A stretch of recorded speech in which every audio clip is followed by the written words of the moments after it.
தலைமுறை தலைமுறையாக நாங்க கை கூப்பி தொழுத இடம் இன்னைக்கு எங்களுக்கு சொந்தமில்லைன்னு சொன்னா நாங்க எங்க போவோம்? இது ஏதோ ஒரு சாதாரண மனிதனின் அழுகை அல்ல, இந்திய முஸ்லிம்களின் ஒட்டுமொத்த குரலாக இன்னைக்கு எதிரொலிக்குது.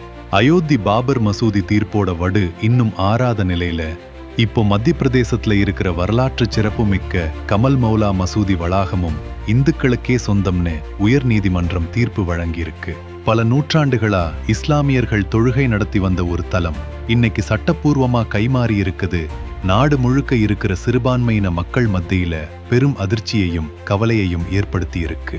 மத்திய பிரதேசத்தோட தார் மாவட்டத்துல இருக்கிற இந்த வளாகத்துல கடந்த 2003ஆம் வருஷத்துல இருந்து ஒரு அழகான சமரச ஒப்பந்தம் நடைமுறையில இருந்ததுங்க. அதாவது செவ்வாய்க்கிழமைகள்ல இந்துக்கள் அங்க வந்து வழிபடலாம், வெள்ளிக்கிழமைகள்ல முஸ்லிம்கள் எந்த ஒரு தடையும் இல்லாம அமைதியான முறையில ஜும்மா தொழுகை நடத்தலாம்னு தொல்லியல் துறை அனுமதி கொடுத்திருந்தது. அக்கம் பக்கத்துல இருக்கிற நடுத்தர வர்க்கத்து மக்கள் எந்த ஒரு மதச்சண்டையும் இல்லாம அண்ணன் தம்பியா ஒருத்தர் மதிச்சுதான் வாழ்ந்து வந்தாங்க. ஆனா இந்த அமைதியை உடைக்கிற மாதிரி தான் இப்போ நீதிமன்ற தீர்ப்பு வந்திருக்கு.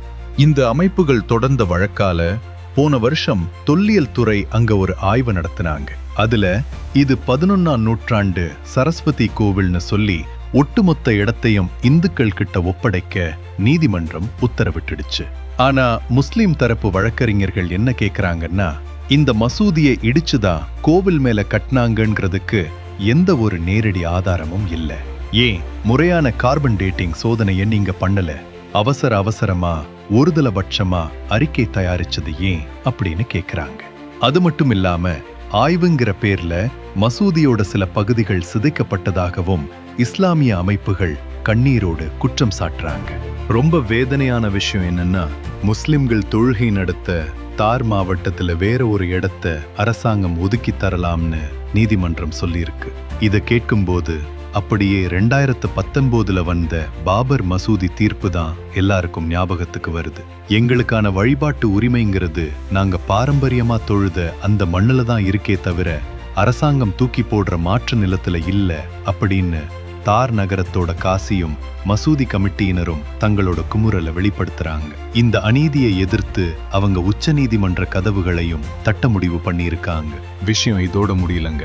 காசி மதுரான்னு இந்தியால இருக்கிற பல வரலாற்று முக்கியத்துவம் வாய்ந்த மசூதிகளுக்கு எதிராகவும் இப்போ அடுத்தடுத்து வழக்குகள் போடப்பட்டு வருது.